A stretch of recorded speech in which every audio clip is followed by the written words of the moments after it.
እስከዛሬ ስታወሩት ገድለን ገንዘነዋል ቀብረነዋል ሰብረነዋል አሸንፈነዋል ስትሉት የነበረው ስርዓት እንደገና ገና ሌላ አደረጃጀት ፈጥረን ልናሸንፈው ነው ገና ወደፊት እንዳይቀፍም እንዴ በጣም ማለት በጣም ይሰለቻል። ለደጋፊዎቻችሁም ዘኑላቸው ለወላጆቻችሁም ዘኑላቸው። ፖለቲካው አመራሩ የራሱን ድርሻ እየሰራ ወታደራዊ አመራሩ በራሱ ድርሻ እየሄደ እንደገና ደግሞ በጋራ የሚያዩን በጋራ ያየ የሄደበት ሁኔታ ነው። እነዚህ የተፈጸሙት ተደጋጋሚ ማጥቃቶች በጸረ ማጥቃት እንደገና የታጠፉት ያመራሩ ከላይ እስከታች የተደራጀ እንቅስቃሴ ነው። ካሲም ጀነራል ተፈራ ማሞ መግለጫ ሰጥተው ገና ምራቃቸው ሳይወጡ አይ እናንተ ጋር አብሮ መሄድ ፋኖ የለም የሚል የጎንደር ፋኖችን መግለጫ እንዴት ልንሰማ እንችላለን? ይሄ ነው ወይ አንድ የሆነው ድርጅት? ይሄ ነው ወይ? ጎንደር ግን ዛሬ አሸንፏል። አማራ አሸነፈ። ጎንደር አንድ መሆን ማለት የጠላት ሴራ ተበጣጠሰ። አንዋጋም እያለ ጠላትን የፈራን መስለን እየሸሸነ ለዚህ ድል በቅተናል። እንደገና ከ3 ዓመት በኋላ ሲፎከር ሲሸለል አሸነፍን ድል እናደርግ ነው ተቆጣጥረናል 90% የአማራ ክልል አካባቢ ከተባለ በኋላ እንደገና አይ ፈርሰናል ገና ተደራጅተን ሌላ ትግል እንጀምር ነው ይላል። እስከ ሰብሳቢ ድረስ መርጠው ህዝባችን ለማደናገር የአማራን ህዝብ ለማደናገር እንደዚሁ ትግላችን የምንቆስል የምንደማበትን የምንሰዋበትን ትግል ብሎም እነሱ ወደሚፈልጉት አሁን ወደሚደራደረው ከመንግስት ጋር ወደሚደራደረው ፓርቲ ተለጥፈው የአማራ ፋኖ በጎንደር ስሙን ይዘው ለመሄድ ሞክረዋል። አይሳካላቸው ማለት ከስያሜው ጋር ነው ጸባችሁ፣ ከዓላማችሁ ጋር ነው ጸባችሁ፣ ከጥያቄው ጋር ነው ጸባችሁ፣ ከህዝብ ጋር ነው ከመንግስት ጋር ነው ጸባችሁ። ከማን ጋር ነው ጸባችሁ? ጠላታችን አንገቱን አልስደፍተን ከስልጣን መንበሩ እንዳወረን ነው እንድታውቁ ፈልጋለሁ። ነገ የለም መከላከያ ሰራዊት ነገ የለም። እስከዛሬ ነበረ መከላከያ ነገ የለም አላችሁ። እስከዛሬ ከነበረ ነገ ለምን አይኖርም? አሁን የፈጠራችሁት የጎንደር ፋኖ ስለሚደመስሰው፣ አሁን የፈጠራችሁት የጎንደር ፋኖ ስለሚጨርሰው የአማራን ህዝብ ለመበጥበጥና እንደዚሁ ለመከፋፈል የተነሱ ግለሰቦች ናቸው። እነኚህ ግለሰቦች የአማራን ህዝብ የሚመጥኑ ወይም ደግሞ የአማራ ፋኖ በጎንደርን ተቋም የሚወክሉ አይደሉም። ከስራ አስነስተናቸዋል፣ ከአባልነት አንቀፍናቸው። ስለዚህ በአባልነት መቀጠል ይችላሉ። በስራ አስፈጻሚ ወይም ደግሞ በኃላፊነት ደረጃ ግን አስወርደናቸው። እንኳን ከሻዕቢያና ከህወሓት ጋር እንኳን አይደለም ማን አለ ጠንካራ እነዚህን ሰዎች ደግፎ ለስልጣን ሊያመጣ ይችላል? እኔ ነኝ የሚል ታጣቂዎችን የሚደግፍ ሌላ ልዕለ ኃያል የሆነ ሀገር እንኳን ቢደግፋችሁ አሁን ባለው የኢትዮጵያ ተጨባጭ ሁኔታ ለውጥ ልታመጡ የምትችሉ ሰዎች አይደላችሁም። 4 ነጥብ።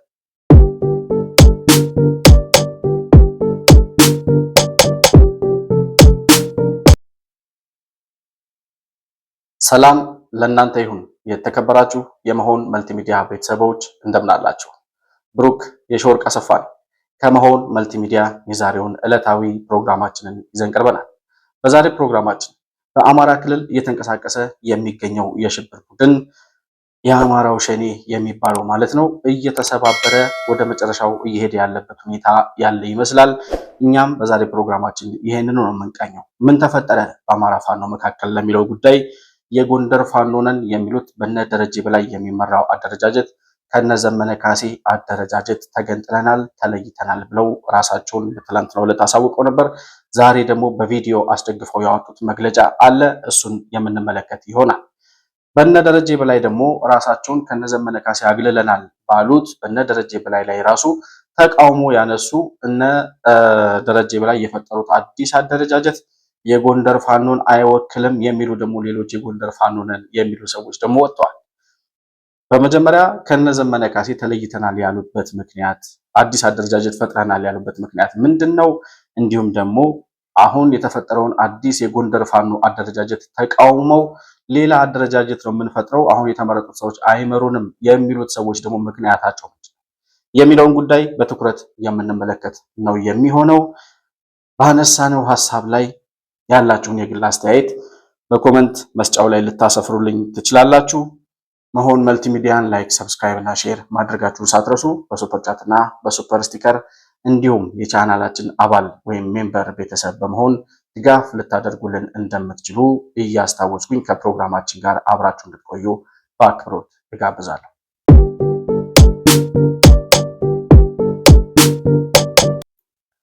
እንግዲህ በጣም በሚያሳዝን ሁኔታ እና በሚገርም ሁኔታ የአማራው ሸኔ እንቅስቃሴ ያው እንደፈራ ነው እየተሰባበረ ወደ መጥፊያው እየተቃረበ ያለ ይመስላል። ሲጀመር የአማራው ሸኔ አደረጃጀት አሁን ተከፋፈልን፣ አዲስ አደረጃጀት ፈጠርን፣ ከዚህ አደረጃጀት ወጥተናል፣ ከዚህኛው ግሩፕ አይደለንም፣ ይሄ የተመረጠው ሰው አይወክለንም የሚሉ አስተያየቶችና የግሩፕ አመለካከቶች እየሰማን ያለ ነው። ለምንድን ነው የሚል ጥያቄ የሚያነሳ ሰው ካለ ይሄ የአማራው ሸኔ ወይም ፋኖ ነኝ ብሎ ራሱን የሚጠራው ቡድን አንድ የሚያደርግ ዓላማ፣ አንድ የሚያደርግ ህዝባዊ ጥያቄ የለውም። ለዝርፊያ፣ ለዘረኝነት እና ለስልጣን ጥማት የተሰበሰቡ ሰዎች ስለሆኑ ነው። በዚህ አይነት ሁኔታ የተሰባሰበ አካል የትም አይደርስም፣ ውጤት አያመጣም፣ ፍሬ አያፈራም፣ ወንዝ አያሻግራችሁም እናንተ የጀመራችሁ ትግል ብለን ስንናገር ያኔ አጨብጫቢው ዘረኝነት ፋሽን የሆነበት በሙሉ እኛን እንደ ባንዳ ይቆጥር ነበረ። ዛሬ ላይ ከ3 ዓመት በኋላ ፈጠርን ያሉት የአማራ ፋኖ ብሔራዊ ንቅናቄ ያሉት አፋብን ብሎ የጠሩት አደረጃጀት ፈርሶ እንደገና ሌላ አደረጃጀት ልንፈጠር ነው እያሉ ነው። ጎንደር ራሱን ችሎ ተገንጥያለሁ ይላል። ከዛ ሸዋ ደግሞ አዲስ አደረጃጀት ከጎንደር ከወጣው ጋር ደግሞ የሸዋ ፋኖና የወሎ ፋኖ ገና አዲስ አደረጃጀት እንፈጥራለን ይላሉ። ይህ ሁሉ ነገር እየሆነ ያለው ያለ ዓላማ እየተተረማመሰ ያለ እዚህ ግባ የሚባል ህዝባዊ ጥያቄ ይዞ የተነሳ ቡድን ስላልሆነ እና አሁን ምንድነው የተፈጠረው ካላችሁ፣ አሁን የተፈጠረው ሐምሌ 5 የምትባል ታሪካዊ ቀን አለች በአማራ ክልል የብሔርተኝነት ንቅናቄ ወይም የብሔርተኝነት እንቅስቃሴ ውስጥ ወይም ደግሞ የአማራ ክልል ባደረገው የነጻነት ተጋድሎ ከህወሓት የዘረኝነት ቀንበር ለመላቀቅ የአማራ ህዝብ ባደረገው ትግል ላይ ሐምሌ 5 ታሪካዊ የሆነች ዕለት ነች። ይቺ ታሪካዊ ዕለት ኮሎኔል ደመቀ መኮንን ከትግራይ በኩል ተልከው የትግራይ ታጣቂዎች እጁን ሊይዙት ሲመጡ እና አስረው ወደ ትግራይ ይዘውት ሲሞክሩ የትግራይ ክልል ታጣቂዎች የትግራይ ክልል ልዩ ኃይል የሚባለው ያኔ ማለት ነው የትግራይ ልዩ ኃይሎች መጥተው ኮሎኔል ደመቀን ከመኖሪያ ቤቱ ይዘውት ሊሄዱ ሲሉ እጅ አልሰጥም ብሎ እየተታኮሰ የመጡትን የልዩ ኃይል ታጣቂዎች ግማሾቹን ገድሎ ግማሾቹን በትኖ የመለሰበት ዕለት እንደሆነ እናስታውሳለን። ስለዚህ ይሄ ዕለት የአማራ ክልል ህዝባዊ እምቢተኝነት በህወሓት ላይ የተቀጣጠለበት ታሪካዊ ዕለት ነው። ሐምሌ 5 2008 ዓ.ም ከ10 ዓመት በፊት ማለት ነው። ስለዚህ እነዚህ ፋኖዎችም አሁን የጎንደር ፋኖ ነን የሚሉት ሰዎች ከነዘመነ ካሴ ተነጥለናል፣ የራሳችንን አደረጃጀት ፈጥረናል የሚሉት ሰዎች ታሪካዊ ዕለት በሆነችው ሐምሌ 5 ቀን ይህንን ውሳኔ ወስነናል ነው እያሉ ያሉት። የሆነ ሆኖ የጎንደር ፋኖዎች እያሉት ያሉትን ነገር ወደኋላ ላይ እናቆየውና እስኪ ሐምሌ 5ን እንዴት እናስታውሰዋለን የሚለውን ጉዳይ ኮሎኔል ደመቀ በቅርቡ ይህንኑ ዕለት አስመልክቶ የሰጠው ቃለ መጠይቅ አለ። ባጭሩ ሁኔታ ያ ዕለት ምን አይነት እንቅስቃሴ ነበር፣ ኮሎኔል ደመቀ እንዴት አድርጎ ህዝባዊ እምቢተኝነት እንዲቀጣጠል አደረገ የሚለውን ጉዳይ እሱ የሚነግረንን ልጋብዛችሁና ተመልሼ እመጣለሁ። ለማንኛውም የጎንደር ህዝብ ምን አለ አልኳቸው። እጅ ይስጥ ብሎ አላሉ። የጎንደር ህዝብ እጅ ይስጥ ካለው እኔ እጅ እሰጣለሁ። ካድሬዎቹ ይስጥ ብለዋል ተስማምተናል የሚለው ግን አልቀበለውም። ምክንያቱ ህወሓት አይቻልም ቢላቸው ምንም ያርጉት ነገር እንደሌለ ስለማቅ አይሆንም። አይ ህዝቡ ነው እንደዚህ ያላሉት፣ ህዝቡ ከሆነ ችግር የለውም እጅ እሰጣለሁ። ሽማግሌዎች ነው አልኳቸው። ሽማግሌው ወደ 100 የሚቆጠር በጣም ብዙ ስለነበረ መጥቶ ግቢው ሞላ። ምንድነው ሐሳባቸው አልኳቸው። ግማሹ ነጎቤ ያሉበት ብርሃን ውጣ ይዘነው እንሂድ የሚል ነበር። ከውጭ በጣም ታጣቂ ብዙ ነው፣ ወደ ውጭ በረሃ ይዘን እንሂድ። ግማሽ ደግሞ አይ ለመንግስት እጅ ቢሰጥ ይሻላል የሚል ከሁለት ተከፈሉ። በሉ እናንተ ምከሩ እኔ ምን ምከር አልኳቸው። ያላ እሺ ብለው በየእንትናቸው ገለል ብለው ምክር ያዙ። እኔ አሰብኩ ራሴ አሁን ወደ በረሃ መውጣት እችላለሁ፣ ለግሌ በረሃ በወጣ ይሻለኛል።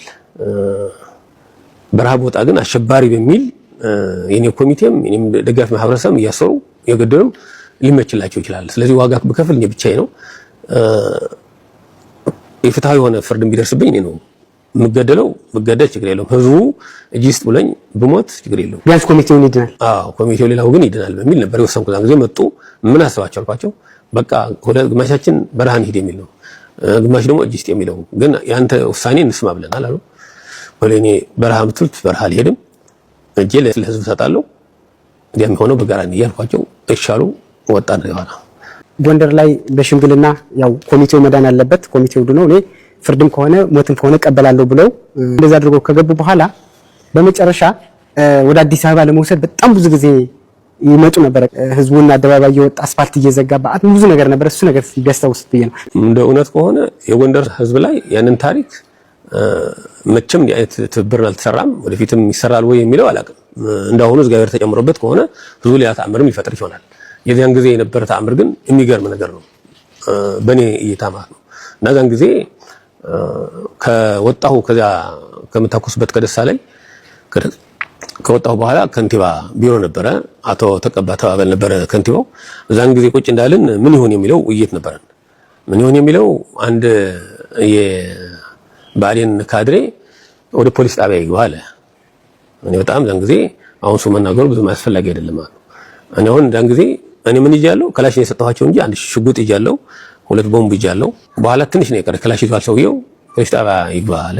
ምን ይሆን ሲል ከንቲባው እኔ ተተኩሰዋለሁ የሚል እኔ እሱን መትቼ እወጣለሁ ብዬ ነበር። በኋላ ክላሽ ይዛል ልነሳ ነኝ ተቀባ ምናምን አልኩት። ይሄ ሰውዬ ተኩሰው ከሆነ እኔ ልወጣ ነው ያልኩት። በኋላ ተቀባ ቆይ አለ። ለጎቤ መልኬ ነው ሲማረው ነበር ዛን ጊዜ እድል ሰጠው። በጣም መሳሪያው እንዲያወጣወጣ እናንተ ሊዎች ባዴን ገና አሁን ገና ምራቃችሁ ሳይደርቅ ቅድም የተነጋገርነውን ቃላችሁ ክዳችሁ አሁን ይታሰር ትሉታላችሁ። ለምንድን ነው የማይንቀሳቀስ እዚህ ጉድ ነው ወጥቶ ለምንድን ነው የሚታሰር ፕሬስ ጣቢያ የሚገባ ምናምን ብሎ በጣም እዚህ ከእናንተ እንጀምር ምናምን ሲል ወለል ተቀባ እኔ ተቀባ በጭራሽ ቃሌን አልካልኩም። ኮሎኔልን ነው ያኔ ያሳልፈን አንሰጥም። ይሄ ክንዴን ሳልተራስ አልሰጥም ማለት ተቀባ ከንቲው ሆኖ ማለት ነው። ከዛ ጎቤም ትንሽ ተረጋጋ፣ እኔም ተረጋጋው። በኋላ ምን ይሁን ታዲያ የት ይቆይ ታዲያ ያንን መለስ ብለው እኔ እኮ ዝም ብለን ብንለቀው ሊገሉት ይችላሉ እና ከህግ ቢቆይ ግን ችግር የለውም ብዬ ነው ምናምን ብሎ ራሱ ለስለሳ አረገው መልሶ አይ እንደዚያ ከሆነማ ችግር የለውም ግዳው የት ይቆይ እንደዚያ ከሆነ ከሌላ እንዲሆነስ እኔ ኮሎኔል ይመረጣሉ።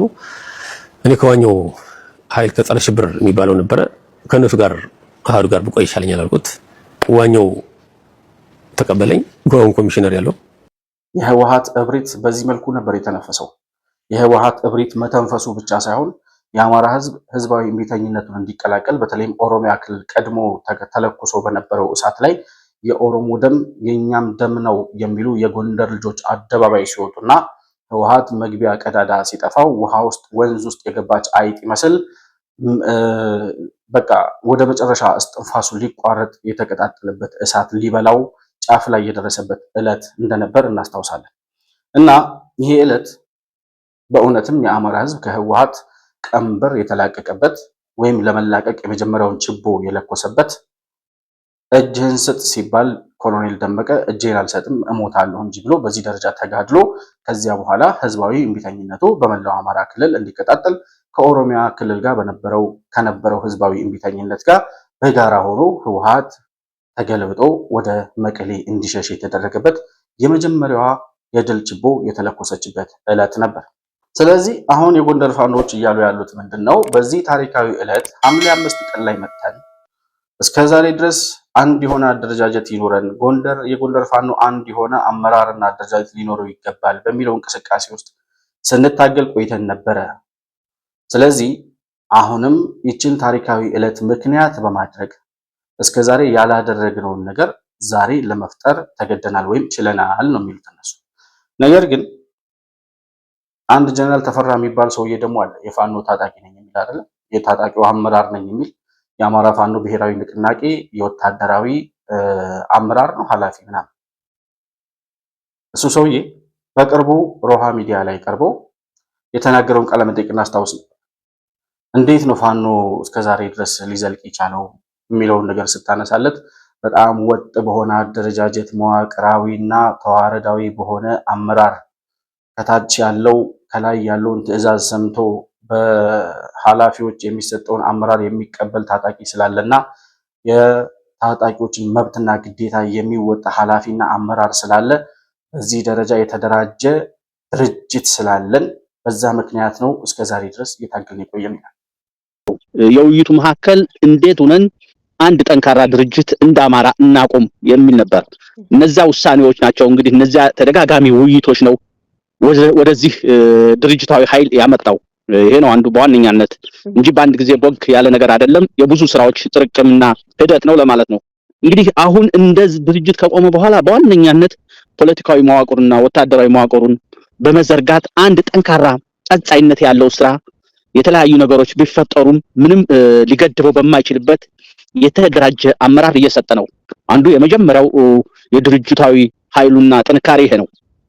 እያንዳንዱ የሚፈጸሙ ነገሮች ተመሳሳይ አረዳድና አመለካከት ተይዘው በቅንጅት የሚፈጸሙበት ነው። ይሄ እንግዲህ ሙሉ በሙሉ የሚደረጉት ውጊያዎች ለምሳሌ አገዛዙ ተደጋጋሚ ይሄን ኃይል ለማጥፋት ዘመቻው ሰፋፊ ዘመቻዎች አድርጓል።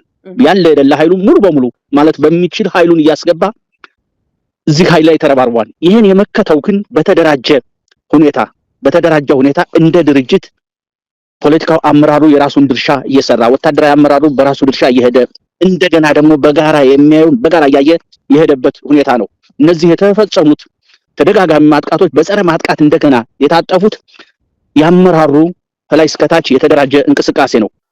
እኛ የምንለው እስከ ዛሬ ድረስ ይሄ አደረጃጀት ከነበረ ኮሎኔል ጀነራል ተፈራ ማሞ ተናግሮ ገና ምራቁን ሳይወጥ የጎንደር ፋኖች ከ2 ከ3 ተከፍለናል እያሉ አፋብን በሚባለው አደረጃጀት ውስጥ አንዱ አካል የነበረው የጎንደር ፋኖ ነው። የጎንደር፣ የሸዋ፣ የጎጃም፣ የወሎ ምናምን ተባብለው ነው ከዛ አንድ አማራ ድርጅት ፈጠርን ብለው አፋብን ብለው የጠሩት። ታዲያ ምን ተፈጠረ ዛሬ? ያ አደረጃጀት ወጥ የሆነ ከነበረ አመራሩ በነዘመነ ካሴ በሚመራው አደረጃጀት ውስጥ ከታች ያለው በተዋረድ የተቀመጠው ወይም ደግሞ የተደራጀው አባል እና ታጣቂ በእነሱ ትዕዛዝ መሰረት የሚመራ ከሆነ ዘመነ ካሴም ጀነራል ተፈራ ማሞ መግለጫ ሰጥተው ገና ምራቃቸውን ሳይወጡ አይ እናንተ ጋር አብሮ መሄድ ፋኖ የለም የሚል የጎንደር ፋኖችን መግለጫ እንዴት ልንሰማ እንችላለን? ይሄ ነው ወይ አንድ የሆነው ድርጅት? ይሄ ነው ወይ እስከዛሬ ሲያታግለን ቆየ የፋኖን የአማራን ህዝብ ድል የሚያመጣ አንድነት ተመሰረተ እየተባለ ሲፎከርበት የነበረው ይሄ ነው ለማለት ነው። የትኛው ካላችሁ ይሄው ከጎንደር እኛ ጎንደር አንድ እንዳይሆን ጠላቶቻችን ብዙ ሐሜት፣ ብዙ የጠላትነት እርምጃ፣ ብዙ የማፍረስና እኛን የማዳከም እርምጃ ቢወሰድብንም ሐምሌ 5 ቀን በታሪካዊቷ ዕለት እኛ የራሳችንን አደረጃጀት ፈጥረናል ይላሉ በደረጀ በላይ የሚመራው የጎንደር ፋኖ። አንድነቱ ባለመምጣቱ እርስ በርሱ የነበረውን የግድያና የጥላቻ ሴራ እንዲበጠስ በጸሎትም በሐሳብም በድጋፍም በውይይትም ሲያደርግልን ሲያግዘን ስናሰቃየው የነበረን ህዝባችን ደግመን በድጋሚ ሐምሌ 5ን አብስረን የአንድነት መገለጫችን በማድረጋችን ለህዝባችን በሙሉ እንኳን ደስ አላችሁ እንኳን ደስ አለን ብለናል። ይሄን እያልኩ የጎንደር ጀግና አማራን የሚወክል ጀግና የትግል መምህር የጀግንነት መምህር ጎንደር ላይ እንደሚሆን ጠላታችን ጠንቅቆ ያውቃል። የመጀመሪያው ፋኖ የመጀመሪያው አርበኛ ጎንደር መሆኑን የኢትዮጵያ ህዝብ ይመሰክራል። ይሄ ሲባል ሁሉም አማራን ያካታል። ጎንደር አንድ እንደሆነ ጠላቶቻችን ብዙ ናቸው። ጠላቶቻችን ጠንቅቀው ጎንደር አንድ እንደሆነ ጠላት እንደሚሸነፍ እንደሚንበረከክ ያውቃል። ጎንደር ግን ዛሬ አሸንፏል። አማራ አሸነፈ። ጎንደር አንድ መሆን ማለት የጠላት ሴራ ተበጣጠሰ። አንዋጋም እያለ ጠላትን የፈራን መስለን እየሸሸነ ለዚህ ድል በቅተናል። አማራ እንኳን ደስ አላችሁ እንኳን ደስ አለን። በውጭ ያለው የባዕዴን ሴረኛ ጎንደር አንድ ሳይሆን ሲከፋፍለን የቆየ በቲክቶክም ሆነ በሌላ የባዕዴን ተላላኪ ደስ አይበልህ።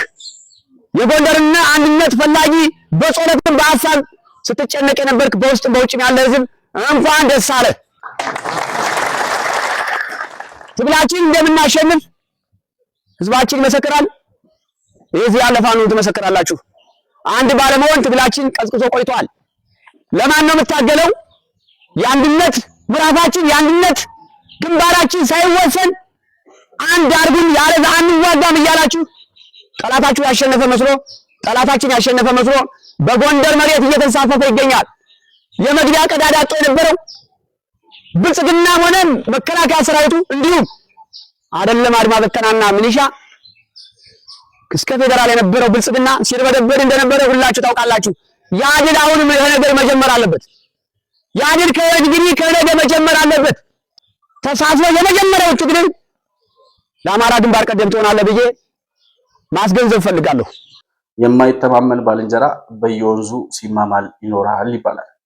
ልክ እንደ ፋኖ እንቅስቃሴ በየጊዜው ተደራጀን፣ በየጊዜው ፈረስን፣ ሌላ ድርጅት ልንፈጥር ነው፣ እንደገና ከ3 ዓመት በኋላ ሲፎከር ሲሸለል አሸነፍን ድል ልናደርግ ነው፣ ተቆጣጥረነዋል 90% የአማራ ክልል አካባቢ ከተባለ በኋላ እንደገና አይ ፈርሰናል፣ ገና ተደራጅተን ሌላ ትግል ልንጀምር ነው ይላል።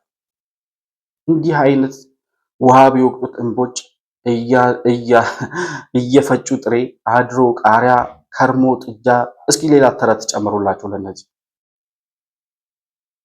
አሁን እኔ እኮ የማይገባኝ ነገር ምን ለመፍጠር ነው?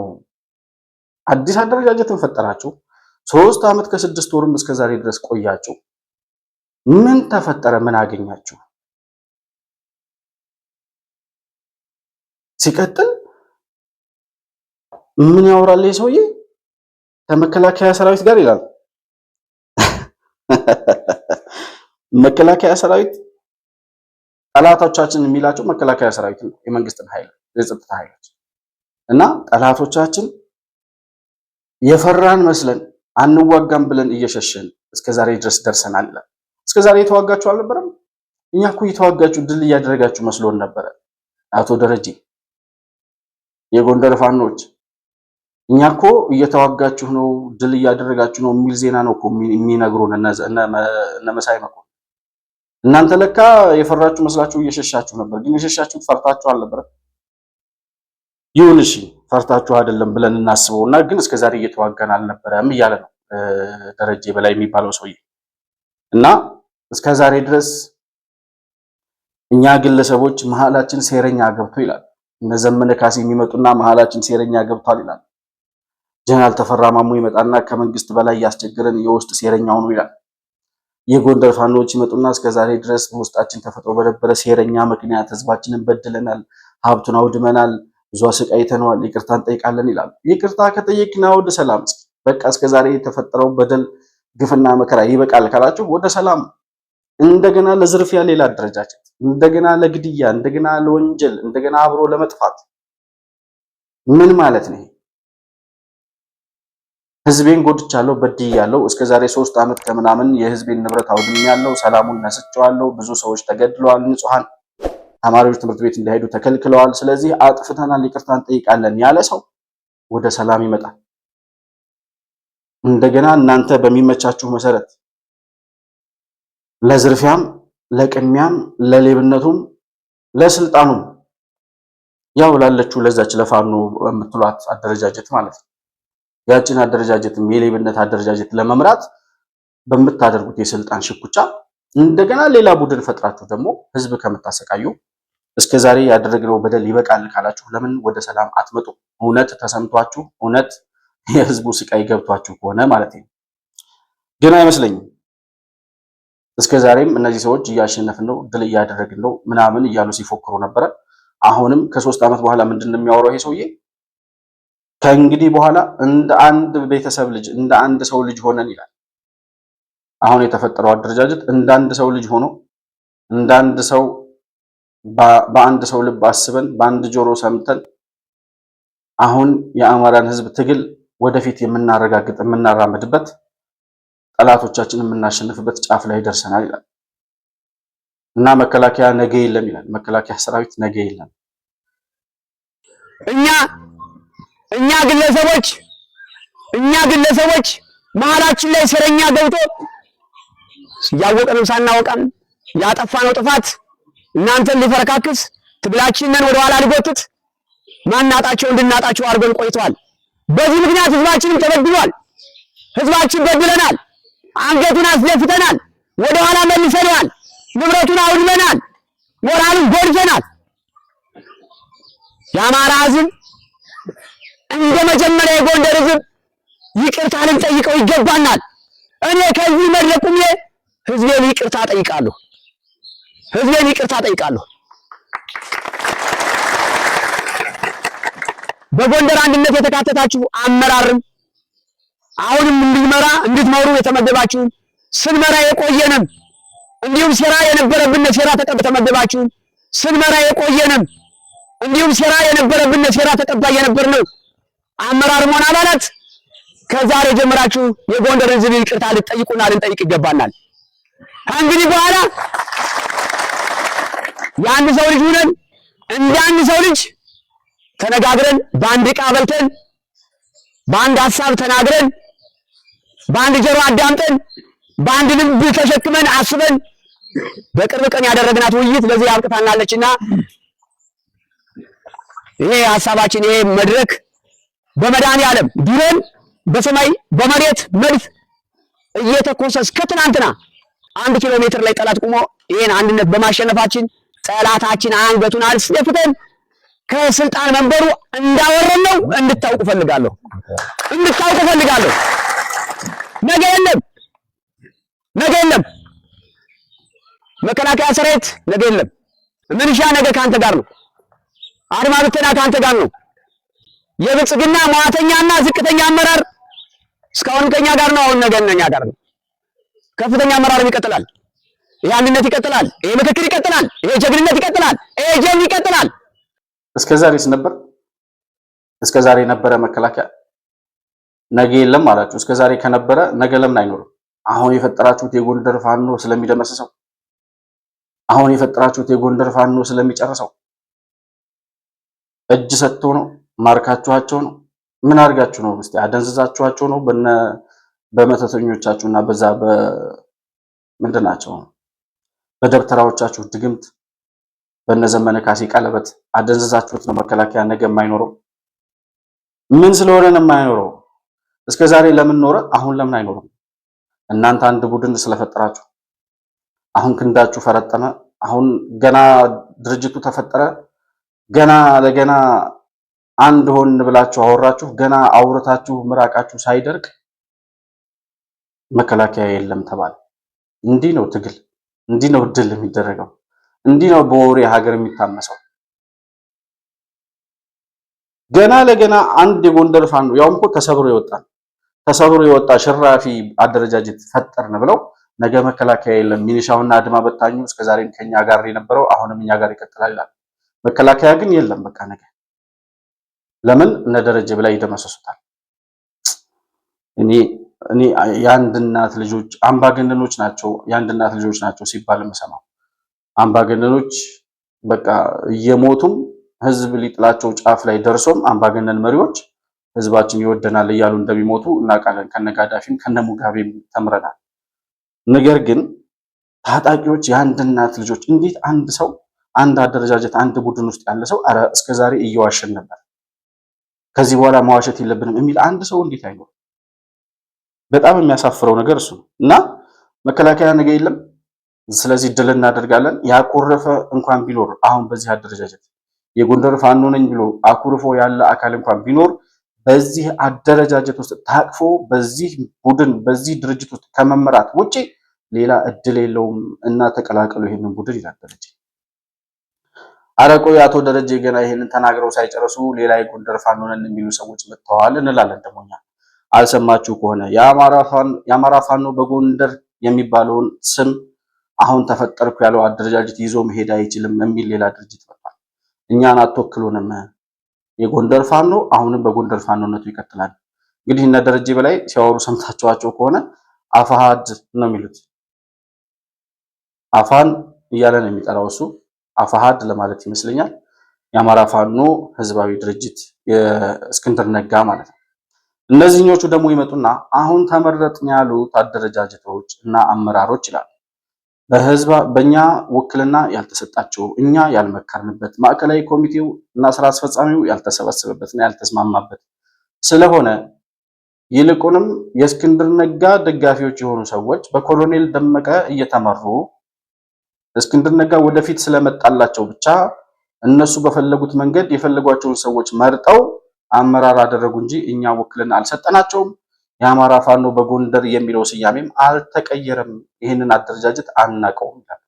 አመሰግናለሁ። እንግዲህ ምናልባት የኛ የአማራ ፋኖ በጎንደር ተቋም እየቀጠለ ስራውን እየቀጠለ ነው የሚገኘው። በእንዲህ ምናልባት አሁን በዚህ በተገነጠሉ ግለሰቦች ጉዳይ በሴንትራል ኮማንዶ ዙሪያ ምናልባት ስህተቶች እንደነበሩ ያው ይታወቃል። ሰዎች የራሳቸውን የግል ፍላጎት ለማሟላት ስልጣንን ለመቆናጠጥ ሲሄዱበት የነበረው ጉዳይ ያው መላ አማራ ህዝብ ይረዳዋል ያውቀዋል ብዬ ገምታለሁ።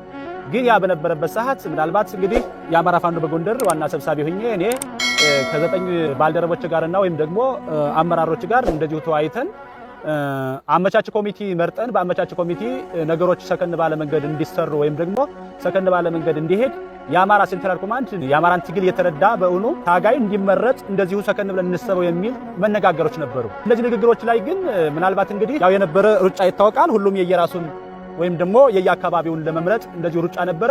በዛ ሩጫ እኔም እንደዚሁ ያው ይታወቃል ነገሩ ሰከን ብሎ እንዲታሰብና እንዲወያይ ይህን ጉዳይ አድርገን ነበር። ነገር ግን ይህ ተወካይ ምናልባት ግንኙነቱ ወይም ደግሞ ፍላጎቱ እሱ ከፋፍዴኖች ጋር ስለነበር ወይም ደግሞ እንደዚሁ ከእንደ እስክንድር ጋር በገንዘብ የሚገዛ እናውቅም ጉዳዩ ምን እንደሆነ ባናውቅም ግንኙነቱ ፋፍዴኖች እየጎሰጎሱት ከጎኑ ሆነው እንደዚሁ ገሌን ምረጥ እያሉ በስተት ይሄ ሰው ምርጫ ሳይሆን ደግሞ ያካሄደ ይሄ ሰው ምንድነው መስፈርት በተባለበት ሰዓት መስፈርቱን ያሟላል ብሎ ቃሉን በሰጠው መሰረት በዚህ ያው የተጨበረበረ ምርጫ እንዲሆን ሆኗል። በዚህ ላይ ይሄ ተመራጭ ራሱ መርጦ በመጣበትና ባስተዋወቀበት ሰዓት የአማራ ፋኖ በጎንደር ጥሪ አድርገን አጠቃላይ የሥራ አስፈጻሚውን ሁሉ እንደዚሁ ሰብስበን ውይይት በመናካሄድበት ሰዓት እኔ እንደ ግል ያደረኩት ነው ምናልባት ምርጫ ሳጣ ያደረኩት ነው ብሎ ቢናገርም ነገር ግን ሌሎች ፍላጎታቸው ስለተሟላላቸው እስክንድር ወደፊት ስለመጣላቸው ፍላጎታቸው ስለተሟላላቸው በፍላጎታቸው ያው እንዲገነጠሉ ነው። ይህ ማለት ግለሰቦች በግለሰብነት ደረጃ እንደዚሁ ተገነጠሉ እንጂ አማራ ፋኖ በጎንደር ተቋሙን ወይም ደግሞ ስሙን ይዘው ይሄዱ አለመሆናቸውን ማሳወቅ ይችላል። ምክንያቱም ይህ ማለት ግለሰቦች አንደኛ ተቋሙ በማይመለከተው ወይም ደግሞ የሥራ አስፈጻሚው በማይፈልገው ፍላጎት ሄደው ምርጫ ያካሄዱ መሆናቸውን የተወከለውን ተወካይ እሱን ጭምርት እየጎሰጎሱ ወደ አልተፈለገ ስህተት ሊያስገቡት የቻሉ እነኚህ ናቸው። እነማን? ለምሳሌ ስማቸውን እየቀየሩ ተስፋውን የተባለው ጌታ አስራደ የሚባል ሲሳይ የተባለው እንደዚሁ እያሱ የሚባል ስማቸውንና ስልካቸውን በቀያየሩ ቁጥር ግን ግብራቸውን መቀየር ያልቻሉ ግለሰቦች ተቋሙን ወዳልሆነ ተቋም ወይም ደግሞ ወደማይፈልገው ለማስገባት ይህን ኮረዴል እየጎሰጎሱ ምርጫ ያስመረጡ መሆኑን ይታወቃል። ስለዚህ በዚህ ላይ እንደገና የአማራ ፋኖ በጎንደርና የጎንደር ህዝብ የጋራ ንግግር እያደረገ ቆይቷል። የጋራ ንግግር እያደረገ የቆየ ምንድነው እንደ ጎንደር ቁመናችንና ሳምር አንዱን እንውጣ የሚለውን ነገር እየተነጋገርን መቆየታችን ኮሚቴ መርጠን በኮሚቴው አማካይነት እየተነጋገርን መቆየታችን ይታወቃል። ነገር ግን ተቋሙ ሳይፈቅድ ራሳቸውን ወክለው እኛንን ኮሚቴ ብለው ለማዋሃድ ሁሉ ከጎንደር እዝ ከሚለው ጋር አብረው ግንኙነት እያደረጉ ለብዙ ቀን ቆይታ አድርገዋል። ያ ከሆነ በኋላ እኛ ምንሰራው ወይም ደግሞ ምንመራው በመርህ ደረጃ ስለሆነ በተቋም ደረጃ ስለሆነ እነኚህ ሰዎች የአማራ ፋኖ አምኖ የወከላቸው ወይም ደግሞ ለኮሚቴነት የተመረጡ ስላልሆኑ የሥራ ስህተት ስላገኘባቸው አጠቃላይ ጌታ አስራደ የተባለውንና እንደዚሁ ኢያሱ አባተ የተባለውን ኮሎኔል ታደሰ የተባለውን እንደዚሁ ከውጭም ደግሞ ውክልና የሰጠው በድጋፍ አሰባሰብ ነው እንጂ ለሌላ ውክልና አልሰጠነው። ምክንያቱም ምስጋናው አንዱ ዓለም የተባለ ከውጭ የአማራ ፋኖ በጎንደር ከዚህ በኋላ እኔ የአማራ ፋኖ በጎንደር ብዬ ስም አልጠራም አዲስ በተመረጠው የህዝባዊ ድርጅት በሚለው ተቋም ነው መጠራችሁ ብሎ ራሱን ደግሞ ለአማራ ህዝብ ያሳወቀው እነዚህን ግለሰቦች አንስተናል። አሁንም ከዛ በመነሳት እነሱ የአማራ ፋኖ በጎንደር እስከ ሰብሳቢ ድረስ መርጠው ህዝባችን ለማደናገር የአማራን ህዝብ ለማደናገር እንደዚሁ ትግላችን የምንቆስል የምንደማበትን የምንሰዋበትን ትግል ብሎም እነሱ ወደሚፈልጉት አሁን ወደሚደራደረው ከመንግስት ጋር ወደሚደራደረው ፓርቲ ተለጥፈው የአማራ ፋኖ በጎንደር ስሙን ይዘው ለመሄድ ሞክረዋል። አይሳካላቸውም አይችልም። ስለዚህ አሁንም የአማራ ፋኖ በጎንደር ትግሉን ያስቀጥላል፣ ተቋሙን ያስቀጥላል፣ የተጋረጠበትን ፈተና ይዋጣል። ስለዚህ ምናልባት ቅድም ባልኩት መሰረት ስም በመቀየርና ስልክ በመቀያየር ታናውቃቸው የአማራ ፋኖ በጎንደርን ወይም ደግሞ የአማራን ህዝብ ለመበጥበጥና እንደዚሁ ለመከፋፈል የተነሱ ግለሰቦች ናቸው። እነኚህ ግለሰቦች የአማራን ህዝብ የሚመጥኑ ወይም ደግሞ የአማራ ፋኖ በጎንደርን ተቋም የሚወክሉ አይደሉም። ከስራ አስነስተናቸዋል፣ ከአባልነት አልነቀፍናቸው። ስለዚህ በአባልነት መቀጠል ይችላሉ። በስራ አስፈጻሚ ወይም ደግሞ በኃላፊነት ደረጃ ግን አስወርደናቸዋል። ስለዚህ ይህ ማለት ፋፍዴንና ወይም ደግሞ ህዝባዊ ግንባር የሚለው ስለተቀላቀለ የአማራ ፋኖ ብዙ የሚደንቀው አይደለም። ምክንያቱም በሽተኛው ከበሽተኛ ተቀላቅሏል። ስለዚህ እኛን የሚደንቀን ስላልሆነ የአማራ ፋኖ አሁንም ይቀጥላል፣ ትግሉን ያስቀጥላል። ህዝቡ ማንኛችሁን ይስማሽ፣ ማንኛችሁን ይቀበል። እነ ደረጀ በላይን ይስማ ወይስ አሁን እነ ደረጀ በላይ አይወክሉንም ብሎ የወጣውን ፋኖ ይስማ? እንዴት ነው የሰው ልጅ ግን በዚህ ልክ በእብደት የሚራመደው?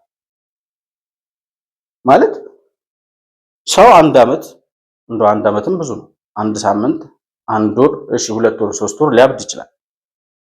ከራሱ ጋር ሊለያይ ይችላል። ከዛ በኋላ ከትንሽ ጊዜ በኋላ አረ ይሄ መንገድ ትክክል አይደለም የሚል ሰው እንዴት አይኖርም? ስትዋሹ እንኳን እንዴት አንድ ላይ ተሰብስባችሁ አትዋሹ? እንዴት ነው አንድ መሆን ያልቻለ የጎንደር ፋኖ እንዴት ነው ኢትዮጵያን የምታክል ሀገር እመራለሁ ብሎ የሚያስብ? በጣም እኮ የሚዘገንነኝ ነገር እኮ አንድ እነዚህ የሰፈር ልጆች ናቸው እኮ የአንድ አካባቢ ልጆች ናቸው። እንግዲህ የጎንደር ፋኖ ማለት ጎንደር አካባቢ ያሉ ልጆች ናቸው። በራሳቸው በጎንደር አደረጃጀት ውስጥ ታቅፈው አንድ ድርጅት መፍጠር ያልቻሉ ሰዎች የአማራ ፋኖ የሚባለው የትልቁን ተውት። ጎጃም፣ ወሎ፣ ሸዋ ምናምን የሚባለውን ተውት። በወሎ ፋኖ ውስጥ አንድነት የለም። በሸዋ ፋኖ ውስጥ አንድነት የለም።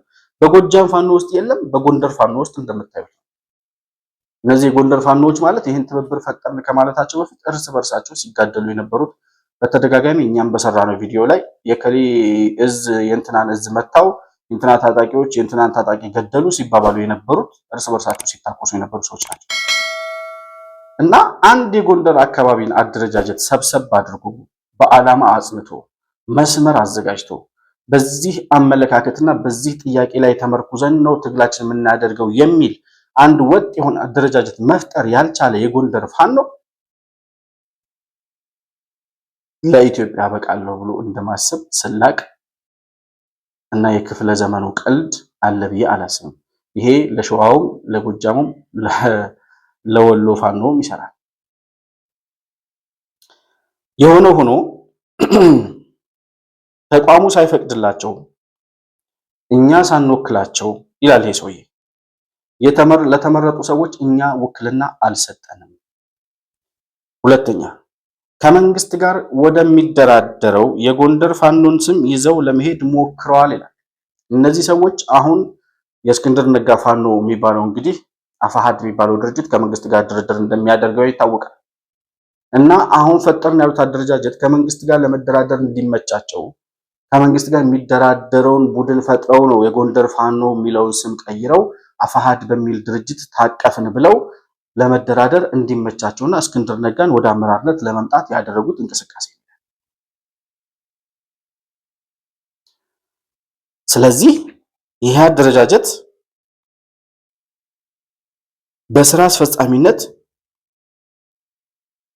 በስራ አስፈጻሚው በማዕከላዊ ኮሚቴው በእኛ በአባላቱ ውይይት ያልተደረገበት ስለሆነ እነዚህን ሰዎች በአመራርነት ልንቀበላቸው አንችልም ይላል። ከስራ አስፈጻሚነታቸውና ከአመራርነታቸው አውርደናቸዋል፣ በአባልነት ግን መቀጠል ይችላሉ ይላል። እዛኛው ያለው ፋኖ ምን ይላል? ከዚህ ያኮረፋችሁ ታጣቂዎች ካላችሁ ብትኖሩም እንኳን በዚህ ቡድን ውስጥ ከመታቀፍ ውጪ ምርጫ የላችሁም ይላል። ይሄኛው ያኮረፈው ፋኖ ደግሞ ምን ይላል? እኛ አሁን ተመረጡ የተባሉ ሰዎችን ከአመራርነት አውርደናቸዋል፣ በእነሱ አንመራም፣ እነሱ የሚመሩት አካል የለም፣ ሲጀመር አልመረጥናቸውም፣ ይሁንታ አልሰጠናቸውም፣ አልተወያየንባቸውም። ስለዚህ ከአመራርነታቸው ጭራሽ እስከዛሬም ከነበሩበት አመራር አውርደናቸዋል፣ በአባልነት መቀጠል ይችላሉ ይላል። ስለዚህ እነዚህ ሰዎች ይህን መግለጫ ከሰጡ በኋላ አሁን ጎንደር አካባቢ ብንደውል እነዚህ ሰዎች የሚንቀሳቀሱበት አካባቢ በእርግጠኝነት እየተታኮሱ ነው የሚል ዜና እንደምንሰማ በእርግጠኝነት መናገር እንችላለን። ስለዚህ የጎንደር ፋኖ የሚለውን ስያሜ ወደ አፋሃድ ወደሚለው ለመቀየር ያደረጉት ሙከራ አይሳካላቸውም። የጎንደር ፋኖ አሁንም ይህን ስያሜ ይዞ ይቀጥላል ይላል። ከስያሜው ጋር ነው ጸባችሁ፣ ከዓላማችሁ ጋር ነው ጸባችሁ፣ ከጥያቄው ጋር ነው ጸባችሁ፣ ከህዝብ ጋር ነው፣ ከመንግስት ጋር ነው ጸባችሁ። ከማን ጋር ነው ጸባችሁ? እናንተ የምትጣሉት አፋሃድና የጎንደር ፋኖ ምናምን አፋብን በሚባል ስያሜ ነው። እኛ እያወራን ያለነው በእናንተ ውሃ ቢወቅቱት እምቦጭ በሆነ ትግል ህዝብ እየተሰቃየ ነው። በእናንተ የትጥቅ አምሮት፣ በእናንተ የስልጣን አምሮት፣ በእናንተ የሽፍትነት እንቅስቃሴ ሰላም እያጣ ያለ ማህበረሰብ አለ። ለአንድ ቀንም ቢሆን አንድ ቀበሌ ላይ ያለ ማህበረሰብ ቢሆን እንቅልፍ አጥቶ እያደረ ነው። ስለዚህ በዚህ ዓላማ በሌለው ትግል ከ3 ዓመት በላይ ሌላ መስዋዕትነት እንዲከፈል አታድርጉ። ህዝቡም ሰላሙን እንዲያጣ አታድርጉ። ተራ የሆነ ልክ በኢሃፓ እና በመኢሶን መካከል እንደነበረው የሸና የቼ ልዩነት እናቸንፋለንና እናሸንፋለን እንደሚለው አይነት ልዩነት ውስጥ ገብታችሁ እከሌ ተመረጠ እከሌ አይመራኝም እከሌ እንዲህ ነው በሚል አደረጃጀት ውስጥ ገብታችሁ ህዝብ እንደገና ሌላ ስቃይ ውስጥ እንዲገባ ሌላ ቡድን ፈጠርን ከምትሉ በቃ በጀመራችሁት መንገድ በነካጃችሁ ወደ ሰላም ብትመጡ ለሀገርም ለህዝብም ራሳችሁንም ህይወታችሁን ለማዳን ይጠቅማችኋል የሚል መልእክት ማስተላለፍ እንወዳለን። ነገር ግን እነ ዘመነ ካሴ እስካሁን ድረስ በዚህ ጉዳይ ላይ ያሉት ነገር የለም። እነ ደረጀ በላይ መጀመሪያ ላይ ያሳየኋችሁ ከአዲስ አደረጃጀት አፋሃድን ፈጥረናል ብለው የወጡት የጎንደር ፋኖን እንደሚሉት ሰዎች ምናልባትም በነ ኮሎኔል ደመቀ ድጋፍ አላቸውም ብለው ይናገራል ይሄኛው ሰውዬ። እና እነዚህ ሰዎች እያወሩ ያሉት ምናልባት ከህወሓትና ከሻዕቢያ ጋር ህብረት የለንም፣ ከሻዕቢያ ጋርና ከህወሓት ጋር ህብረት የለንም። ትናንት ባወጡት ደብዳቤ ላይም የነበረውን ነገር ጠቅሼላቸዋል። ከህወሓት ጋርና ከሻዕቢያ ጋር ህብረት የለንም የሚለው አንድ ጉዳይ ነው። እሱን እሺ ተቀብለናቸዋል። ትክክለኛ መንገድ ከህወሓትና ከሻዕቢያ ጋር አብረህ ሆነህ ነፃ የምታወጣው አማራ ስለሌለ፣ ግን ከነሱ ጋር ባትተባበሩም ነፃ የሚወጣ አማራ የለም ማለት ነፃነት የሚያስፈልገው ባርነት ውስጥ ያለ ህዝብ የለም። ነፃነቱን እየነፈጋችሁት ያላችሁት እናንተ ስለሆናችሁ የነዘመነ ካሴ መንገድ አልተመቸንም ሌላ መንገድ እንከተላለን ብሎ እንደገና ሌላ የባርነት ቀንበር በህዝቡ ላይ ለመጫን ከመንቀሳቀስ ይልቅ እየሄዳችሁ ያላችሁበት የፋኖነት የትጥቅ ትግል የሽፍታ እንቅስቃሴ ምንም የሚያመጣው ለውጥ ስለሌለ እናንተ ነፃ የምታወጡት ህዝብ ስለሌለ ባርነት ውስጥ ያለም ህዝብ ስለሌለ ከእውነታው ጋር ራሳችሁን አስማምታችሁ ወደ ሰላማችሁ ብትመጡ ይጠቅማል። ከዛ ውጪ አሁንም ሌላ ቁርሾ ሌላ የእርስ በርስ መጠፋፋት እንደገና ህዝቡን የሰላም እጦት ሰለባ የማድረግ እንቅስቃሴ ካልሆነ በስተቀር የሚመጣ ነገር የለም ለማለት እንወዳለን። እስከዛሬም ስንናገር ነበር። ነገር ግን እነዚህ ሰዎች አሁን ከዚህ አዲስ የተፈጠረውን አደረጃጀት አንቀበልም ያሉት ፋኖዎች ደግሞ ምን ይላሉ? ገና ከወሎ ከሸዋ ፋኖዎች ጋር አብረን ሁነን ሌላ አደረጃጀት ደግሞ ማዕከላዊ ሴንትራል ኮማንድ የሚባል ወይም ደግሞ የማዕከላዊ የፋኖ ድርጅት እናቋቁማለን እና በዚህ የአፋሃድም ይሁን የአፋብን አደረጃጀት ውስጥ የነደረጀ በላይም የነዘመነ ካሴም አደረጃጀት አይመራንም አይወክለንም ያላችሁ የፋኖ አደረጃጀቶች በሙሉ ወደኛ ኑና አዲስ አደረጃጀት እንፍጠር ይላል። የአማራ ፋኖ በጎንደር ራሱን የቻለ ግዙፍ ተቋም በሞራል ባልተማሩትም በተማሩትም ነጻነት ፈላጊዎች ጥምረት የፖለቲካውንም የወታደራዊውንም እንቅስቃሴ እየከወነ ህዝባችንን ወደ ተሻለ መንገድ ያመጣ እንቁ የሆኑ ከ2008 ዓመተ ምህረት ጀምሮ በዱር በጎደሉ እየተዋጉ የነበረ አሁንም ቢሆን ሁለገብ ትግል እያደረጉ ተቋም ገንብተው ከሻለቃ እስከዚህ እስካለንበት ተቋም እስከ አማራ ፋኖ በጎንደር ተቋም ድረስ መሰረቱን ጠብቆ እየታገለ የመጣ ነው። እንዲሁም ከአማራ ፋኖ በጎጃም እና በሸዋ እንዲሁም በወሎ ወንድሞቻችን ላይ ይህን አደረጃጀት የጨረቃ አደረጃጀት የአማራ ህዝባዊ ድርጅት የሚልን ተቃውመው ስተት አለበት፣ ሂደቱ አካታች አይደለም፣ የአማራን ህዝብ የሚመጥን አይደለም፣ መስዋዕት የከፈለውን ትግል ታጋዩንም የሚመጥን አይደለም፣ የአማራን ህዝብ ከበደሉ ከአረንቋው የሚያወጣ አይደለም በሚል ገለል ብለው የቆሙት ወንድሞቻችን ጋር በቅርቡ በአንድ ድርጅት በአንድ ማዕቀፍ ውስጥ የምንገባ መሆናችንንና ሌሎችም የተደናገራችሁ አሁንም ቢሆን በህዝባዊ ሰራዊት ስም ለሌላ የፖለቲካ ፍላጎት መጠቀሚያ የሆናችሁ ወንድም አርበኞቻችን ሐሳባችሁ ከስተታችሁ ተምራችሁ ወደ የአማራ ህዝብ ወደሚያስፈልገው ዓላማና ግባችን ባንድ እንድንደርስ ወደ ቀልባችሁ ተመልሳችሁ ከእህት ወንድሞቻችሁ ጋር ተቀላቅላችሁ ከእውነተኛ ቁርጥ ቀን ልጆች የአማራ ፋኖ ማዕከላዊ ድርጅት እንድናቋቁምና ባንድ ሁነን ትግላችንን እንድናፋጥን ጥሬን ማስተላለፍ እንፈልጋለሁ። እነ ዘመነ ካሴ እነ ጀነራል ተፈራ ማሞ የሚፎክሩበት አንድ ወጥ የሆነ ተሰሚነት ያለው አቅም ያለው ጉልበት ያለው ድርጅት ፈጥረናል የሚሉት እንደዚህ ለ10 ለ15 የሚፈረካከስ ታጣቂ በውስጡ የሰበሰበ ድርጅት ነው።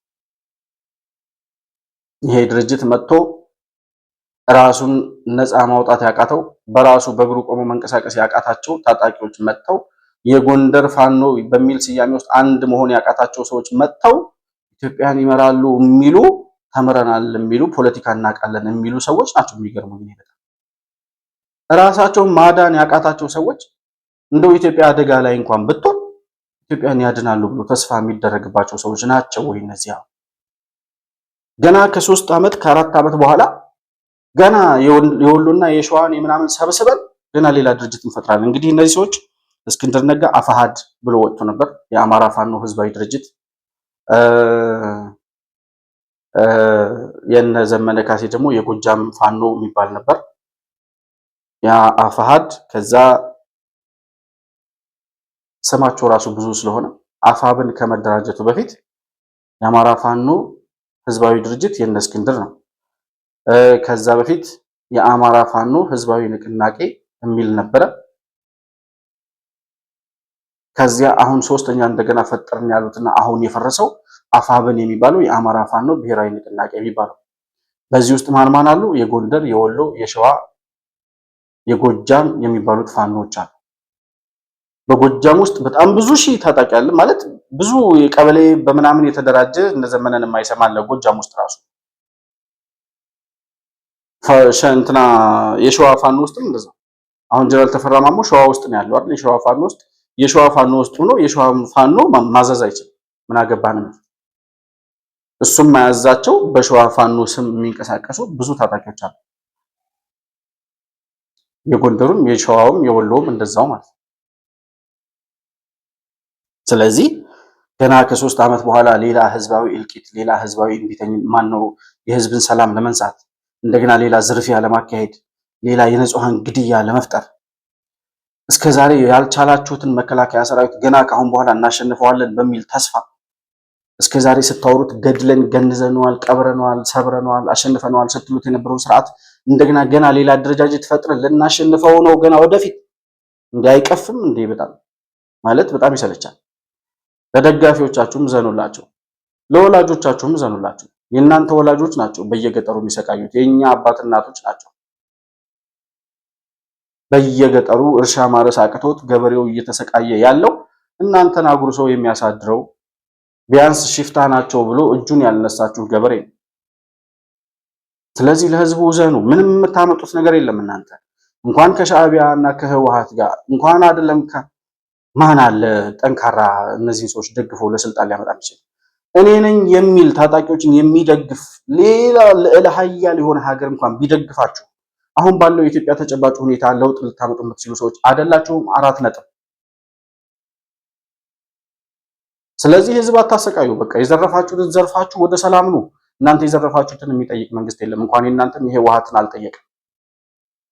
ቢያንስ ከዚህ በኋላ ህዝብ ሰላም ካገኘ፣ ቢያንስ ከዚህ በኋላ ህዝቡ ነፃነቱን አግኝቶ ሰላሙን አግኝቶ ስራ መስራት ከቻለ፣ ልጆች ትምህርት ቤት መሄድ ከቻሉ፣ ቢያንስ ከዚህ በኋላ የሽብርና የነፃ አውጭነት ፖለቲካ ከኢትዮጵያ ሰማይ ስር የሚጠፋበት እድል ካለ እስከዛሬ የጠፋውን ጥፋት በይቅርታ መሻገር የሚፈልግ መንግስት ነው ያለው። ምንም እንኳን እኔ እንደ ግለሰብ ባልደግፍ ማለት በጣም ስለሚያበሳጭ ማለት ነው። 3 ዓመት ሙሉ ሲዘርፉ፣ ሲገድሉ፣ ሲደፍሩ፣ ንጹሃን ሲያሰቃዩ፣ ሲገድሉ፣ በጅምላ በግፍ ሲገድሉ የነበሩ ራሳቸው ነፃ እናወጣለን የሚሏቸውን ህዝቦች የሚሉትን ህዝብና የአካባቢው ነዋሪ ሲያሰቃዩ፣ ሲገድሉ፣ ሲዘርፉ የነበሩ ሰዎች አሁን ምንም እንዳልተፈጠረ እንደ ጀግና እያወሩ እንደገና ሌላ አደረጃጀት ልንፈጥር ነው የሚሉ ሰዎች ወደ ሰላም ቢመጡ እንኳን ፍትህ መረጋገጥ አለበት ብዬ ከሚያምኑ ሰዎች ውስጥ የሆነ ሆኖ የኔ አመለካከት እንዳለ ሆኖ መንግስት ግን እስካሁን እየሄደበት ያለው መንገድ የይቅርታ መንገድ ስለሆነ ቢያንስ ከዚህ በኋላ ህዝቡ ሰላሙን የሚያገኝበትን እድል ብትፈጥሩ ራሳችሁም ህይወታችሁን ብታድኑ ጠቃሚ ነው። ከዛ በተረፈ እንደዚሁ ተፈረካክሳችሁ አንደኛ እርስ በርሳችሁ ትባላላችሁ። አሁን በእርግጠኝነት የምነግራችሁ የወሎ ፋኖ ከሸዋ፣ የጎንደሩ ከጎጃም፣ የጎንደሩ እርስ በርሱ አሁን ለሁለት የተከፈለው አሁን ከነ ጎጃም አፋብን የሚሉት ፈረስ አይደለ? ወሎ ፋኖ ይወጣል፣ የሸዋ ፋኖ ይወጣል፣ የጎንደሩ ይወጣል። የጎንደሩ ወጥቷል ኦልሬዲ። ሲወጣ ከጎጃም ውስጥ ራሱ የሚፈረካከሱ እዞች አሉ። ከወሎ ውስጥ እንደዛው እነ ምሬ ወዳጁ አይመሩንም የሚሉ አሉ። ከሸዋም እንደዚሁ እነ ጀነራል ተፈራ አይመሩንም የሚሉ ሰዎች አሉ። ስለዚህ እርስ በርሳችሁ እንደዚህ አይነት የተደበላለቀ ቆሻሻ ውስጥ ገብታችሁ ህዝብ ከምታሰቃዩ፣ አንድ በራሳችሁ ጥይት፣ ሁለት በመከላከያ ሰራዊት እርምጃ ከምትጠፉ፣ የህዝብንም ሰላም ከምታጠፉ ወደ ሰላም አማራጩ ብትመጡ ለህዝብም ለሀገርም ይበጃል። ካልሆነ ግን እንደተለመደው እየተፈረካከሳችሁ መጥፊያችሁ ወደ ጫፍ ወደ መቃብራችሁ አፋፍ እየገፋ እንደሚወስዳችሁ በእርግጠኝነት መናገር እንችላለን። የመሆን መልቲሚዲያ ቤተሰቦች ግን በእርግጠኝነት እንኳን ደስ አላችሁ ብዬ መናገር የምፈልገው ድል እያደረግን ነው። የነፃ አውጪ ፖለቲካ ስብርብሩ እንዲወጣ ህዝቡ እንዲነቃ ነፃ አውጪ ነኝ የሚለው ወደ ባርነት የሚከተው እንደሆነ ስንናገር የነበርነው ነገር ሁሉ እውነት ሆኖ ዛሬ እንደዚህ እየተፈረካከሱ ስለተመለከትናቸው እንኳን ደስ አላችሁ። ኢትዮጵያ ድል እያደረገች ነው። ኢትዮጵያዊነት እያሸነፈ ነው። የዘር ፖለቲካ፣ የነፃ አውጪ ፖለቲካ ከኢትዮጵያ ሰማይ ስር እንዲጠፋ አሁንም ከዚህ በኋላ ጠንክረን ስራችን እንቀጥላለን። እስከዛሬ ግን ያስመዘገብነው የሰራነው ስራ ድል እያስመዘገበ ውጤት እያመጣ ስለሆነ እንኳን ደስ አላችሁ ለማለት እፈልጋለሁ። ይሄንን የኢትዮጵያን ሰላም የኢትዮጵያን አንድነት ለሚፈልጉ የነፃ አውጪ ፖለቲካ ከኢትዮጵያ ሰማይ ስር እንዲጠፋ ለሚፈልጉ ኢትዮጵያን በሙሉ ብስራት ነው ብዬ አስባለሁ። ይሄ አደረጃጀት መፍረሱና መፈረካከሱ የሆነው ነገር ይሄ ነው። በቀጣይ ደግሞ እርስ በርሳቸው የሚዋጉትን አሁን በስልክ ልውውጦች ምናምን የምናገኛቸው መረጃዎች አሉ። እርስ በርሳቸው በስልክ ሲያወሩ የሚያወጧቸው ሚስጥሮችም ስላሉ ማን ከማን ጋር ተዋጋ፣ ማን ከማን ጋር ተጣላ፣ ማን ከማን ጋር ገጠመ፣ ማን ወደ ሰላሙ መጣ የሚለውን ጉዳይ ደግሞ እየተከታተልን ወደ እናንተ ይዘን የምንቀርብ ነው የሚሆነው። ለዛሬ ግን የነበረኝን ፕሮግራም በዚሁ አጠናቅቃለሁ። መሆን መልቲሚዲያ የአዲሱ ትውልድ ሚዲያ። መሆን መልቲሚዲያ ዘረኝነትንና የኔነትን የሚጠየፍ የኢትዮጵያ የሆነውንና ኢትዮጵያንን በጋራ የምታቅፈውን ታላቋን የኢትዮጵያን ምስል የሚመለከት ሁሉም ኢትዮጵያዊ በጋራ መኖር የሚችልባት ዲሞክራሲያዊት ኢትዮጵያ በሕግ የምትመራ ኢትዮጵያ ተፈጥራ ለማየት የበኩሉን አስተዋጽኦ እያበረከተ ያለ ሚዲያ መሆኑን አውቃችሁ አዲሱ ትውልድ ወደ ፖለቲካ እንዲመጣ የራሱን ዕጣ ፈንታ በራሱ እንዲወስን የሚያበረታታ ሚዲያ መሆኑንም ተገንዝባችሁ ይህንን ቻናል መደገፍ ኢትዮጵያዊነትንና ወጣቱን ከዘረኝነት የጸዳውን ትውልድ መደገፍ መሆኑን አውቃችሁ በምትችሉት አቅም ሁሉ መሆን መልቲሚዲያን እንድትደግፉ ጥሪ አቀርባለሁ። በሱፐር ቻትና በሱፐር ስቲከር እንዲሁም የቻናላችን ሜምበር በመሆን ድጋፍ ልታደርጉልን ትችላላችሁ። ማንኛውንም ሐሳብና አስተያየት ልታቀብሉን ለምትፈልጉ ልታገኙን ልታናግሩን የምትወዱ ወዳጆቻችን ቤተሰቦቻችን ካላችሁ ደግሞ ከታች የምናስቀምጠውን ስልክ ቁጥር ተጠቅማችሁ ደውላችሁ ልታናግሩን መረጃም ልትልኩልን እንደምትችሉ ለማስታወስ እወዳለሁ። ለዛሬ የነበረንን ፕሮግራም እንግዲህ በዚሁ አጠናቀናል። ከፕሮግራማችን ጋር አብራችሁ ስለነበራችሁ እጅግ በጣም አድርጌ አመሰግናለሁ። በሌላ ፕሮግራም በአዲስ መረጃ እስከምንገናኝ ድረስ ሰላም እያላችሁበት ለእናንተ ይሁን።